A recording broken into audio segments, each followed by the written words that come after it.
J'espère que vous allez bien, j'espère que vous vous portez bien. Je voudrais parler, en tout cas j'espère que vous vous portez nettement mieux que la famille de Monsieur Cherif Mellal. Qui ne connaît pas Cherif Mellal en Algérie, notamment en Kabylie, notamment à Tizi Ouzou et Bjaya, et dans toutes ces régions qui abritent une communauté kabyle ou qui abritent les amoureux de la GSK. Les grands amoureux de la GSK, ce club historique algérien, ce club algérien avant d'être kabyle, parce qu'il a été le porte de drapeau non pas d'une région entière qui est la Kabylie, qui nous est chère. Et je rappelle à chaque fois que je parle de la Kabylie, pour moi je parle du cœur battant de l'Algérie.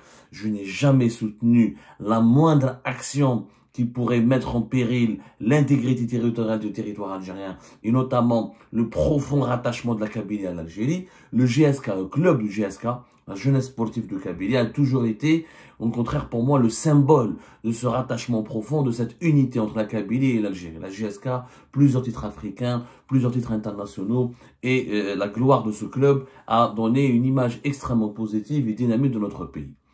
Cherif Mellal, vous vous souvenez de lui, ancien président de la GSK entre 2018 et 2021. Plus exactement entre février 2018 et septembre 2021. Cherif Mellal qui est âgé aujourd'hui de 50 ans. Il fera 50 ans le 7 juin prochain. Il fêtera 50 ans. Ça fait pratiquement 3 ans qu'il est en prison. Je dis bien 3 ans qu'il est en prison. Et aujourd'hui, il est en grève de la faim. Il entame aujourd'hui 12 jours. Aujourd'hui même, ce 15 mars 2025, il va entamer son 13e jour de grève de la faim. Et personne n'en parle. Personne n'en parle en Algérie. Bon, je corrige juste l'information. Alors, Cherif Mellal est en détention depuis le 19 janvier 2023. Ça fait 2 ans, pas 3 ans. Le 19 janvier 2023. L'affaire Cherif Mellal, on va la décortiquer simplement, rapidement. C'est l'affaire qui illustre l'extrême et excessive politisation de la justice algérienne. C'est l'affaire la plus arbitraire, l'affaire la plus injuste, montée dans le cadre d'une cabale judiciaire et politique contre un homme qui a commencé à déranger le pouvoir algérien, qui est Cherif Mellal. Ce Cherif Mellal est un entrepreneur algérien qui a vécu une grande partie de sa vie à l'étranger et qui s'est enrichi à l'étranger et qui est l'un des rares, parce que généralement les affaires de corruption et les grands scandales politiques et financiers, ce sont des Algériennes et des Algériens qui s'enrichissent en Algérie grâce à leur connexion au pouvoir politique, avec le pouvoir politique, avec le pouvoir militaire, et qui dilapident et qui s'enrichissent licitement sur le territoire national et qui transfèrent illicitement leurs devises à l'étranger pour se constituer ou s'offrir des patrimoines et des fortunes en devises à l'étranger. Cherif Mellal, c'est l'un des rares. Parce qu'il y a beaucoup d'Algériens à l'étranger qui disent, ils veulent investir, mais ils font rien. C'est rare les Algériens et les Algériens qui tentent le pari. Ils sont extrêmement rares. Cherif Mellal a fait le pari de revenir depuis l'Allemagne. Il a été en Allemagne. Il a créé sa situation très confortable en Allemagne. Et il a fait le pari de revenir en Algérie. Je vais vous parler de son parcours brièvement, mais d'abord son affaire, c'est quoi? Il a été emprisonné le 19 janvier 2023. Le 23 octobre 2024, il a été condamné dans un premier procès, en première instance, à 4 ans de prison ferme. 4 ans de prison ferme. Le 23 octobre 2024, dans le procès en appel, la Cour d'Alger a confirmé ce verdict de 4 ans de prison ferme. Et elle n'a pas voulu prendre en considération les arguments fournis par les avocats de Cherif Mellal pour au moins réduire cette peine qui est injuste. L'affaire, c'est quoi? L'affaire, elle a, soi-disant, on a accusé M. Cherif Mellal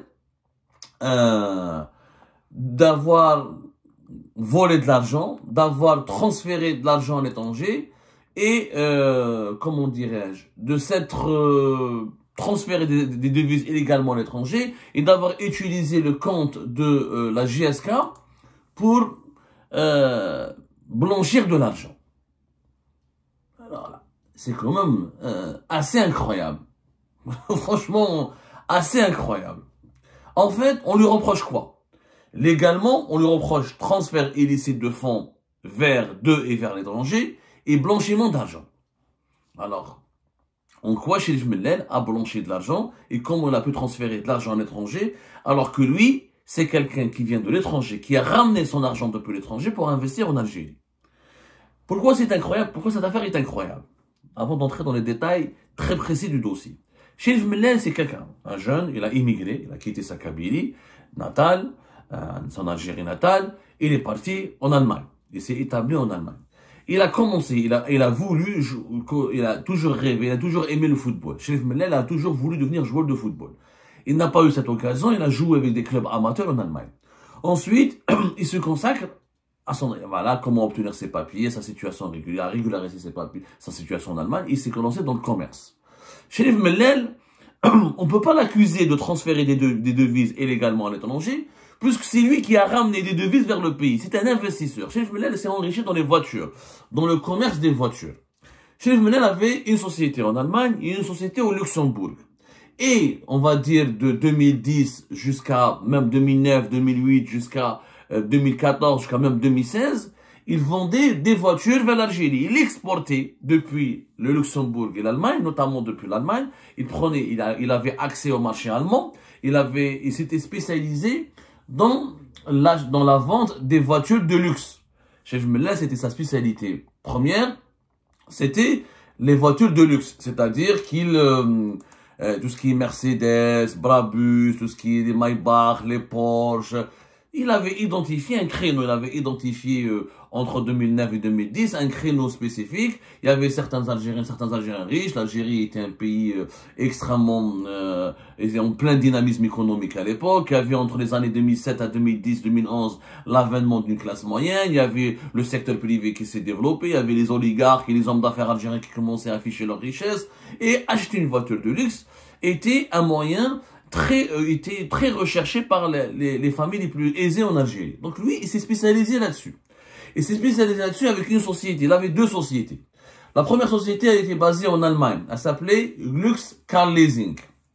Et la deuxième société s'appelait LMT Auto au Luxembourg. Donc, avec sa société allemande, il achetait des voitures, etc. Et pour les exportations vers l'Algérie, il passait par le Luxembourg parce qu'il voulait profiter des avantages fiscaux. Le Luxembourg est un pays européen, on ne paye pas beaucoup d'impôts. Quand on crée une société au Luxembourg, on paye beaucoup moins d'impôts que dans les autres pays européens, et donc on arrive à dégager des bénéfices importants. Donc il utilisait ces deux sociétés. Donc le gars s'est enrichi, il était résident allemand, il est résident en Allemagne. Donc il a fait ses papiers en Allemagne. Rien à voir avec l'Algérie. Donc, c'est quelqu'un qui a fait son argent en Allemagne, bien avant de revenir en Algérie et de commencer son aventure à la tête de la GSK en 2018. Moi, je l'ai rencontré Chérif Mellel, je le connais depuis 2016. Parce qu'à l'époque, avant de s'intéresser à la GSK, il avait commencé par un restaurant à Stawali. Il a commencé tout petit, il a investi, grâce à cet argent on va pas essayer, c'est pas un homme fortuné, Chérif Mellel, il pesait pas 100 ou 150 millions de dollars. Ou même pas 50 ou 100 millions d'euros. Mais il réussissait à ses activités, grâce à son commerce des voitures de luxe entre l'Algérie et l'Allemagne, à avoir un fonds. Je peux dire que Chérif Mellel pesait entre le 5, 4, jusqu'à 6 millions d'euros. Il a commencé à investir très doucement. Il s'est jamais fait remarquer au début. Au départ, il a investi dans un restaurant à Stawali. Ensuite, il voulait investir dans l'industrie agroalimentaire. Ensuite, amoureux de football qu'il est, amoureux de la GSK qu'il est, il a trouvé qu'il y avait une possibilité, une opportunité pour reprendre la GSK et pour investir dans la GSK. Et il en a profité. Il s'est lancé. D'ailleurs, je me souviens, il m'avait appelé un jour, parce que moi, je l'avais rencontré, je lui avais fait une interview. À l'époque, je dirigeais en 2016 le site Algérie Focus, entre 2016 et 2015. Et j'avais mis en exergue son expérience d'un quelqu'un qui partait à partir de zéro, à partir de rien, de Kabylie. Il a réussi à devenir un chef d'entreprise respectable en Allemagne. Il voulait investir en Algérie de façon concrète. Donc, moi, je l'avais interviewé, j'avais montré son exemple. C'était Algérie Focus, le média que j'avais dirigé entre 2011 et 2016 à peu près, 2011-2016. Avant que je le quitte Algérie Focus, après mon divorce avec les anciens actionnaires d'Algérie Focus, pour créer Algérie Part en mai 2017. Donc, il a pris en 2018, je ne vais pas rentrer dans les détails, comment Walesh et comment il a fait pour rentrer dans la GSK, etc. Ça, c'est une longue histoire, c'est pas ça qui cause problème. Ce qui cause problème, c'est ce qu'on lui a fait plus tard. Et nous, on se rappelle, allez-y lire Algérie part. Allez-y lire le 21 septembre 2021. On a fait un article qui est prémonitoire. Et on avait une information depuis 2021. Alors que lui, je rappelle qu'il a été emprisonné en janvier, le 19 janvier 2023. 2 années auparavant, 2 ans avant que ce scandale n'éclate, que ce supposé scandale n'éclate. On avait écrit un article confidentiel, confidentiel, cabale judiciaire et sécuritaire en préparation contre l'ex-patron de la JSK, Cherif Mellel, le 21 septembre 2021. On avait dit que le président déchu de la GS4 Kabylie, Cherif Mellel, est dans le collimateur des services de sécurité qui prépare à son encontre toute une enquête afin de l'incriminer dans un scandale de blanchiment d'argent et de chèques sans provision. Voilà. Nous avons cité tout ça, pourquoi? Parce que le président Cherif Mellel de la GS4 Kabylie dérange en raison de son engagement en faveur de la cause berbère, en raison de sa popularité à Tizi Ouzou en Kabylie, et en raison notamment de ses ambitions politiques. Il avait des ambitions politiques. Cherif Mellel, je le confirme, il pensait que, en devenant à la tête en réussissant son expérience à la tête de la JSK, il pourrait faire comme Berlusconi, il pourrait ensuite entrer dans la politique, etc. Il voulait jouer un rôle important dans le développement de son... Il voulait s'engager politiquement en Algérie. C'est ça la faute de Cherif Mellel, c'était quoi? Pourquoi on l'a mis en prison? Parce qu'on avait compris qu'il voulait il était très critique par rapport au pouvoir algérien, très critique, mais il le montrait pas, mais au fond de lui, il était très critique. Dans les coulisses, il dénonçait la mauvaise gestion, la mauvaise gouvernance du pays. Oui, il avait des idées par rapport à la berbérité, par rapport à la Kabylie. Il voulait s'engager politiquement. Mais il n'a jamais été séparatiste. Cherif Mellel n'a jamais été séparatiste. Il a toujours été un patriote algérien, fier de ses origines kabyles. Il a toujours développé, d'ailleurs, dans ses activités entrepreneuriales et économiques, une vision globale de l'Algérie. D'ailleurs, le plus célèbre coup de M. Cherif Mellel, c'était en 2021, le 20 juin, contre au Cameroun. Et là, les joueurs de la GSK ont disputé une demi-finale allée de la Coupe d'Afrique des Nations, la Coupe de la CAF, la Coupe d'Afrique du football, la Coupe de la Confédération africaine de football, avec un maillot qui était floqué, avec les noms des joueurs de la GSK étaient floqués en demi-finale, caractère Amazir. Et l'emblème Amazir. Et ça a créé un exploit énorme. Ensuite, il y a eu des contestations au niveau de la CAF, etc. En tout cas, c'est quelqu'un qui a réussi un énorme coup en faisant de la promotion de la culture amazir et de l'identité amazir dans une compétition sportive africaine et continentale. Donc nous, en septembre 2021, on a donné l'information. Fin septembre 2021. Le pouvoir algérien, vers la fin du mois de janvier 2023, il exécute son plan. L'affaire, c'est quoi? L'affaire, elle est extrêmement débile. C'est quoi l'affaire? Il est reproché à M. Cherif Mellel un transfert d'une somme vers l'étranger de 175 000 $ et 300 000 €, qui implique ces 3 sociétés. En Algérie, M. Cherif Mellel a créé une société pour développer ses activités en Algérie. Après avoir réussi en Allemagne et en Luxembourg, il vient en Algérie, je crois, vers 2013-2014. Il crée la SAR Toronto. Donc, il a SAR Toronto, qui est une société algérienne. La justice algérienne a pris les actifs et les pratiques, elle a pris les actifs et les opérations de sa société algérienne, et elle a essayé de s'intéresser, elle s'est intéressée à ces 2 sociétés à l'étranger. Ils ont trouvé, je ne sais pas comment, une affaire de 300 000 € et une affaire de 175 000 €. 300 000 €, c'est quoi? 300 000 €, c'est une somme qui aurait été trouvée chez 2 Algériens qui étaient en France au mois de février 2017. Et ces 2 Algériens, apparemment, donc on ne sait pas que, à chaque fois dans le dossier, on dit que ces 2 Algériens, ils auraient été arrêtés entre la France et le Luxembourg. D'autres sources, dans les rapports de la justice algérienne, on affirme donc que ces Algériens auraient été arrêtés au Luxembourg, pas en France. On les aurait arrêtés alors qu'ils détenaient en espèces 300 000 €. Et que, soi-disant, ces 2 Algériens ont fait un témoignage pour dire que ces 300 000 €, c'était de l'argent qui leur a été remis par Cherif Mellel pour faire des opérations, pour les cacher à l'étranger ou parfois des achats à l'étranger. En tout cas, soi-disant, c'est Cherif Mellel qui leur a donné ces 300 000 €. Quant à la première somme de 175 000 $, elle entre dans le cadre d'une opération d'un achat d'une maison. À l'étranger. Cherif Mellel a acheté une maison en Allemagne. Et la justice algérienne soupçonne qu'il a utilisé ses fonds en Algérie, de sa société Sal Toronto, pour les transférer illégalement vers l'Allemagne pour qu'il puisse acheter sa maison familiale en Allemagne. Ensuite, ils ont parlé de son commerce des véhicules entre 1997 et 2017. Ils ont étudié ses opérations, etc. En réalité, les avocats de Cherif Mellen ont répondu extrêmement de façon très précise à toutes ces accusations en les démantelant les unes après les autres. En démontrant qu'elles sont complètement... Mais il n'y a même pas de preuve, il n'y a aucune preuve.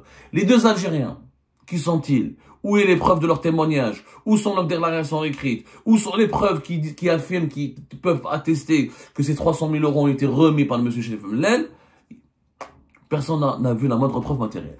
Dans le procès, avant qu'il soit condamné en octobre 2023 à 4 ans de prison ferme, ces avocats ont parlé. Qu'est-ce qu'ils ont dit? Ils ont dit, dans leur plaidoirie, nous ne trouvons aucune trace de SWIFT liée au transfert de la somme de 170 000 $.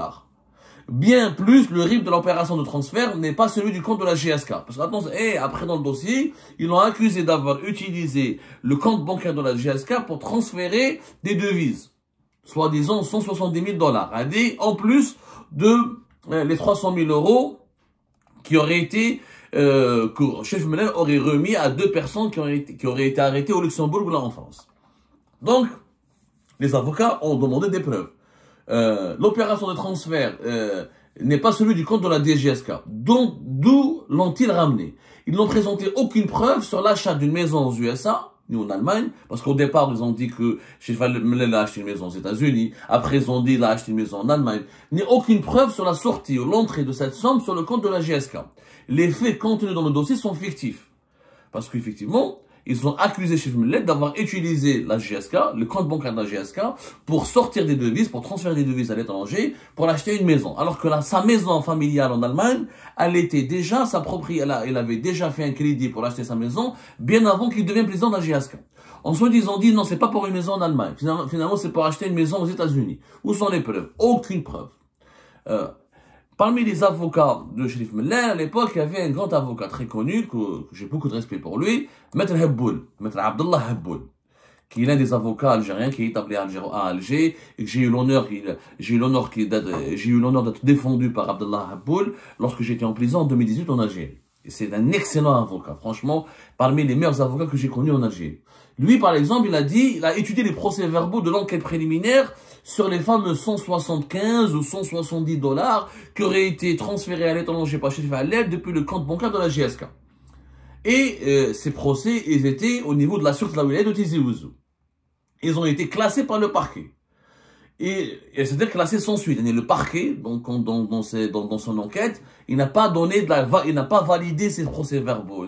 Il n'a pas trouvé des preuves qui peuvent appuyer les graves accusations contenues dans ces procès-verbaux. C'est pour ça qu'il les a classés dans le dossier. Et pourtant, M. Abdallah Hebboul dit que ces procès-verbaux se retrouvent joints au dossier sans aucun ordre de transfert du parquet, ni de bon du juge d'instruction, du pôle financier de Sidi Mohamed, parce qu'il a été condamné par le pôle financier, économique le pôle économique et financier du tribunal de Sidi Mohamed, alors que l'enquête a été menée par les services de sécurité Tizi Ouzou.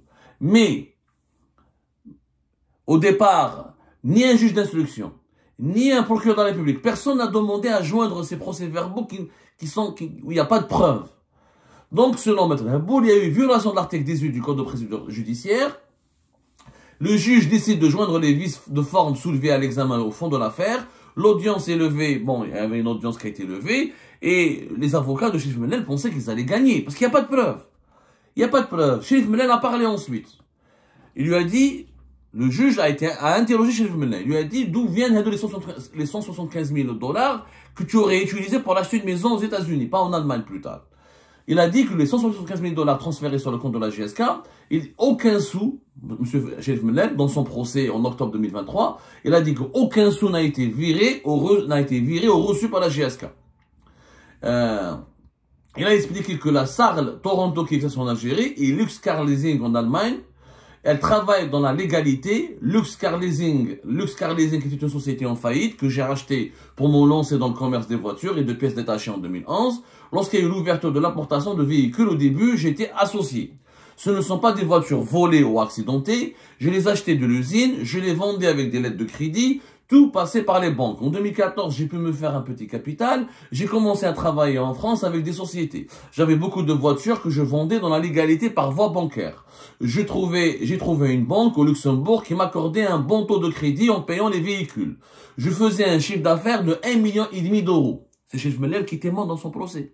Et qui raconte ce que je vous ai raconté, qu'il a commencé à partir de zéro, qu'il a commencé qu'il a explosé dans le commerce des voitures depuis 2000, qu'il a commencé à se développer dans le commerce des véhicules depuis 2011, et qu'en 2014, il a réussi à se constituer un capital, et grâce à un bon portefeuille client en Algérie, il exportait pas mal de voitures de luxe depuis l'Allemagne. Et il avait un chiffre d'affaires de 1,5 million d'euros. Donc, il n'a pas besoin de transférer des devises depuis l'Algérie à l'étranger. Il avait déjà ses devises à l'étranger.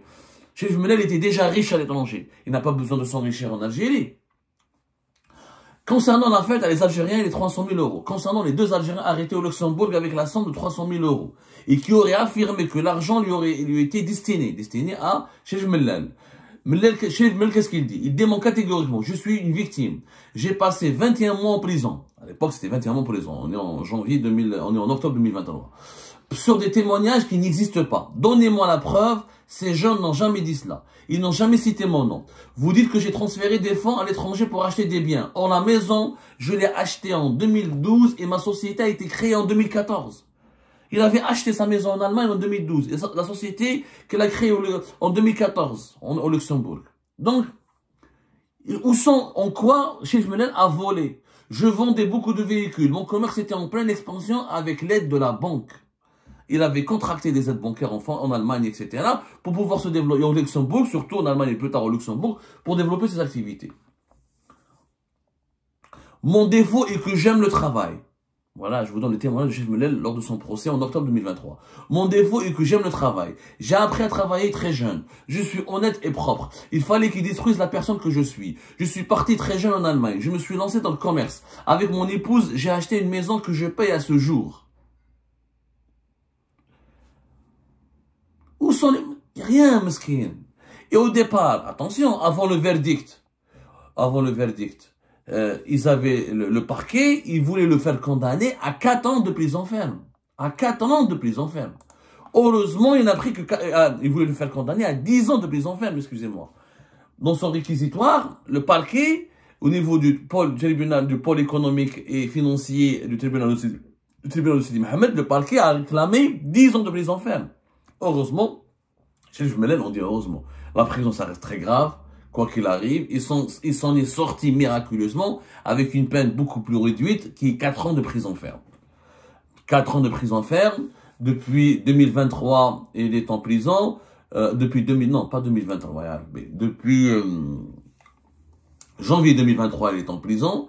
Il devrait donc, normalement, jusqu'en 2027. C'est quand même terrible. Il a fait appel. Chérif Mellel a fait appel. C'était en février 2025. Il a fait appel vers février 2025 et la Cour d'Alger a confirmé le verdict de 4 ans de prison ferme et elle n'a toujours pas voulu, elle n'a jamais voulu, elle n'avait pas voulu relâcher et remettre en liberté Chérif Mellel et reconnaître son innocence ou sa non-culpabilité. Chérif Mellel n'a pas accepté. Il faut savoir que Chérif Mellel a eu une précédente affaire. On lui a mis une affaire, l'affaire d'atteinte à l'intégrité territoriale. Mais cette affaire, elle avait été relaxée en janvier 2024. On a voulu l'accuser d'atteinte à l'intégrité territoriale dans une autre affaire. Il avait écopé au départ d'une peine de 18 mois de prison ferme. C'est qu'au départ, ils ont essayé de le mettre en prison pour une affaire d'intégrité politique. Ils n'ont pas réussi. Donc, ils ont fini par, en janvier 2024, de reconnaître que cette affaire n'existait pas. Et il est resté en prison pour une affaire de transfert illicite de devises vers l'étranger et de blanchiment d'argent. Donc, ils n'ont pas réussi à le salir politiquement. Ils ont essayé de le salir et de discréditer sa probité et de faire de lui un malhonnête à travers des affaires économiques et financières. Encore une fois, j'ai cité son avocat, je vous ai parlé de son parcours, il n'y a jamais eu la moindre preuve contre Chérif Mellel, d'enrichissement illicite en Algérie, de transfert de devises illicite. Le mec, il a réussi à l'étranger. Il avait déjà de l'argent à l'étranger, avec lequel il a acheté une maison en Allemagne. Il a fait ses sociétés en Allemagne et au Luxembourg. Il avait contracté des crédits bancaires en Allemagne et au Luxembourg. Il a réussi à créer des entreprises prospères en Allemagne et au Luxembourg, jusqu'à atteindre un chiffre d'affaires de 1,5 million d'euros. Donc il n'avait pas besoin de voler en Algérie, parce qu'il vivait agréablement en Europe. Il s'était enrichi à l'étranger. Il est venu en Algérie pour investir.